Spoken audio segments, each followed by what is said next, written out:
Double smart Shankar అలాగే mister Bachchan ఈ రెండు మూవీస్ రివ్యూస్ కూడా ఈ వీడియోలో ఉండబోతున్నాయి. ఒకే వీడియోలో రెండు మూవీస్ రివ్యూస్ ఎందుకంటే రెండు కూడా పెద్ద రాడ్ మూవీసే కాబట్టి అది ఎందుకు అనేది ఈ వీడియోలో మనం మాట్లాడుకుందాం. డబుల్ స్మార్ట్ శంకర్ పూరి గారి లైగర్ మూవీ క్లైమాక్స్ చూశాక పూరి గారి మీద ఉన్న హోప్ మొత్తం జీరో అయిపోయింది. ఏం లేదు, మొత్తం జీరో హోప్తో ఈ మూవీకి వెళ్ళా. Double smart Shankar story line వచ్చేసి హీరో వాళ్ళమ్మ చనిపోతుంది, అదే శంకర్ వాళ్ళమ్మ చనిపోతుంది. ఆ తర్వాత శంకర్ ఒక చిల్లర దొంగగా మారతాడు. ఆ తర్వాత ఒక పెద్ద డాన్ ఎంట్రీ ఉంటుంది. ఆ డాన్కు అలాగే చిల్లర దొంగకు సంబంధం ఏంటి అనేది స్టోరీ లైన్. స్టోరీ లైన్ మాత్రం చాలా పర్ఫెక్ట్గా ఉంది. సో ఫస్ట్ వచ్చేసి ఈ సినిమాలో నాకు బాగా నచ్చింది ఏంటంటే రామ్, కేవలం రామ్ కోసం ఈ మూవీ చూడొచ్చు.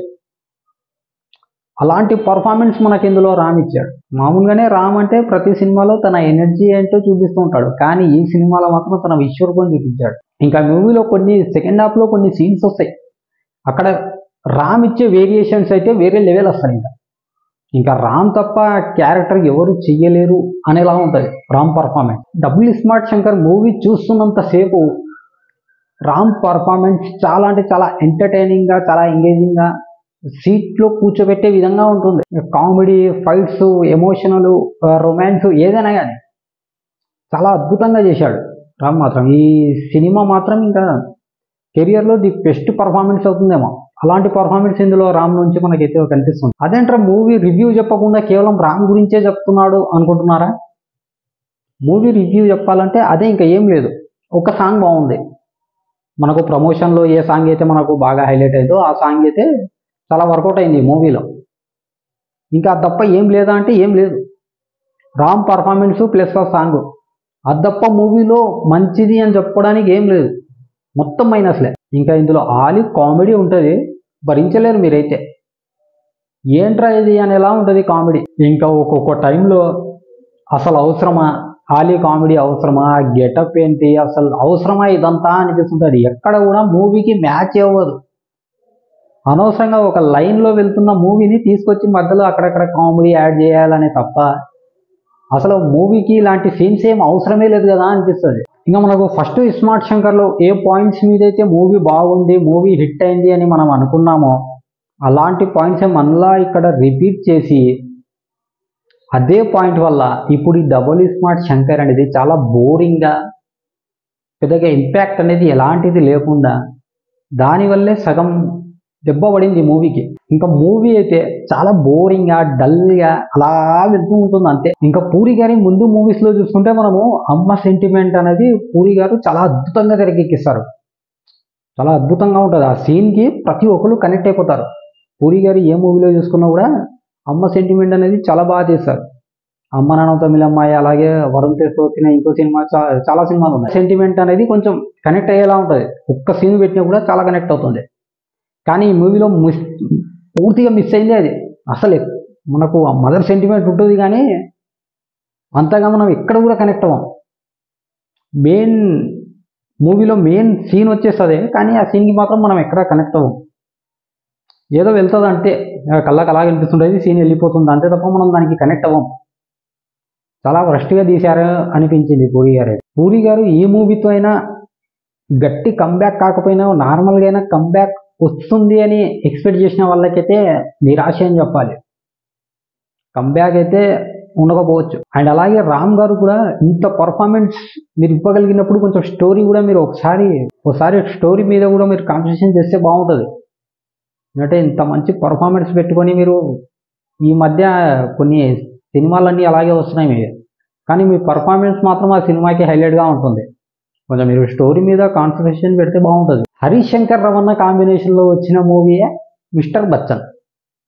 ఈ మూవీ చూసిన తర్వాత ప్రతి ఒక్కడి ఫీలింగ్ ఒకటే, ఏమైంది, ఏం కాలేదు, ఎప్పుడు ఏం జరుగుతుందో ఇప్పుడు కూడా అదే జరిగింది, ఇదే మాట మారదు. ఆల్రెడీ తీసిందే రీమేక్ సినిమా రైడు, అక్కడ బాగానే ఆడింది. అలాంటి స్టోరీని మళ్ళీ ఇక్కడ తీస్తున్నారు అంటే కొంచెం చూసుకోవాలి. ఎందుకంటే మూవీ లైన్ వచ్చేసి మనకు ఇన్కమ్ ట్యాక్స్ డిపార్ట్మెంటు, బ్లాక్ మనీని సేవ్ చేయడం, సో ఇలాంటి మూవీ అది. ఇలాంటి మూవీ ఉన్నప్పుడు లైన్ అనేది చాలా పర్ఫెక్ట్గా వెళ్తుండాలి. కానీ అలా ఉండదు. మీకు ఫస్ట్ హాఫ్ వచ్చేసి రొమాన్స్. ఫస్ట్ నుంచి ఎండ్ వరకు రొమాన్స్ రొమాన్స్ రొమాన్స్. ఇదే ఇంకా మీరు రొమాన్స్ సినిమాకి వెళ్ళారు, లేకపోతే ఇన్కమ్ ట్యాక్స్కి సంబంధించిన ఒక మంచి స్టోరీ లైన్ సినిమా ఉందని వెళ్ళారు, మర్చిపోతారు వెళ్ళాక. అలాంటి రొమాన్స్ ఉండదు ఇందులో. పోనీ ఆ రొమాన్స్ సీన్స్ అయినా ఏమైనా ఆడియన్స్కి కనెక్ట్ అవుతాయా? అది కూడా ఉండదు. పెద్ద రాడ్డు దిగుతుంది ప్రతి ఆడియన్స్కి కూడా.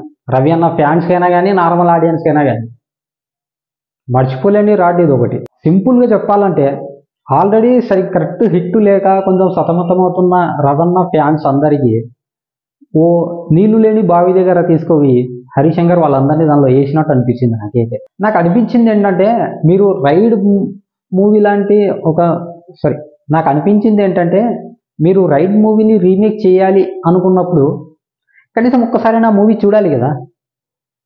ఆ మూవీ చూస్తే ఆ స్టోరీ టెల్లింగ్ అనేది ఎలా ఉందో మీకు అర్థమవుతుంది. మీరు ఈ రీమేక్ చేస్తున్నారు అనగానే నేను ఫస్ట్ ఆ మూవీ చూశాను. స్టోరీ టెల్లింగ్ ఎలా ఉంటుంది దానిలో, ఇందులో ఎలా ఉంది. సరే అది వాళ్ళ నేటివిటీ, మన నేటివిటీకి కొంచెం మార్చారు, ఓకే. కానీ ఇంత రొమాన్స్ అవసరమా? మరి ఇంత మూవీలో ఎక్కడైనా సీన్స్ మూవీలో లైన్లో వెళ్తున్నప్పుడు అక్కడక్కడ కొంచెం రొమాన్స్ అనేది యాడ్ చేస్తారు, నార్మలే అదంతా. కానీ ఇందులో అలా ఉండదు. మొత్తం రొమాన్స్లో అక్కడక్కడ స్టోరీ అనేది యాడ్ చేస్తారు. కానీ మూవీలో చేసిన హీరోయిన్కి అయితే మంచి ఫ్యూచర్ ఉందేమో అనిపిస్తుంది.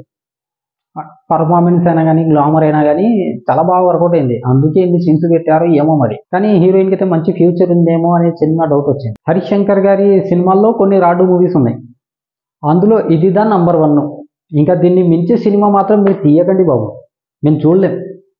దీన్ని మించే రాడ్డు సినిమా మీ దగ్గర నుంచి ఇంకోసారి రాకూడదని మేము కోరుకుంటున్నాం. మొన్న ఏదో ప్రెస్ ఈవెంట్లో హరిశంకర్ గారు ఒక మాట చెప్పారు, మూవీ బాగాలేకపోతే మీరు మూవీని అనాలి కానీ నన్ను అనకూడదు అని. మూవీ తీసిందే మీరు కదా, మిమ్మల్ని అనుకుంటే ఇంకెవరిని అంటారు? ఇప్పుడు ఈ వీడియో తీసింది నేను. ఈ మూవీలో ఏదైనా మిస్టేక్స్ ఉంటే, రాంగ్ ఇన్ఫర్మేషన్ ఉంటే అనేది నన్ను, అంతే తప్ప ఈ వీడియో అని ఎవరు అనరు. ఈ వీడియో తీసినోడిని అంటారు. ఇంత చిన్న లాజిక్ ఎలా మిస్ అవుతారు మీరు? అంత పెద్ద డైరెక్టర్ అయ్యండి. ఇలాంటి కార్టూన్ మూవీస్ తీస్తే అనడమే కాదు, ట్రోలింగ్ కూడా విపరీతంగా ఉంటుంది. ఈ మూవీ చూస్తున్నప్పుడు చూస్తూ మీకు మైండ్లో ఒక డౌట్ వస్తుంది ప్రతి ప్రేక్షకుడికి. నేను వచ్చింది ఇన్కమ్ ట్యాక్స్ ఆఫీసర్ మూవీకా, లేకపోతే రొమాన్స్ మూవీకా? విపరీతంగా ఇంకా దాని గురించి ఇంత మాట్లాడుతున్నానంటే ఇంకా మూవీలో అరాచకం, ఇంకా సీన్స్ అయితే. ఇంకా స్టోరీ ఏమైనా ఉందా అంటే ఏం లేదు. కనీసం ఫ్రాంక్గా చెప్పాలంటే ఒక రీమేక్ కూడా కరెక్ట్గా తీయలేకపోయారు. అంత పెద్ద స్టార్ క్యాస్ట్ ఉండి, అంత పెద్ద డైరెక్టర్ ఉంది, రీమేక్ కూడా కరెక్ట్గా తీయలేదు. చాలా డిసప్పాయింట్ ఇది. రీమేక్సే బొక్క ఏమని అనుకునే, నా ఫీలింగ్ అది. రీమేక్సే అసలు వేస్ట్. ప్రజెంట్ ఉన్న సిచ్యువేషన్లో ఎప్పుడో రీమేక్స్ అంటే ఓకే, అప్పుడు చూసారు జనాలు, అయిపోయింది. ఇప్పుడు రీమేక్ అంటే అసలు ఎవడు దేగని కూడా దేగాడు, ఎవడు దేగాడు అసలు. మంచి స్టోరీతో వస్తే ఎవరైనా కానీ హిట్ ఇస్తారు. కానీ ఇలా రీమేక్ ఓకే, మంచి హిట్ అయిన మూవీని మళ్ళీ మీరు తెలుగులో రీమేక్ చేశారు, అదేనా కరెక్ట్గా తీశారా? లేదు. One of the first remake, ఏం లేదు మూవీలో. సో ఈ వీడియో ఎలా అనిపించిందో కింద కామెంట్ చేయండి. ఈ 2 మూవీస్లో మీకు నచ్చిన మూవీ ఏదో, మీకు బాగా కనెక్ట్ అయ్యే సీన్ ఏదో కామెంట్ చేయండి.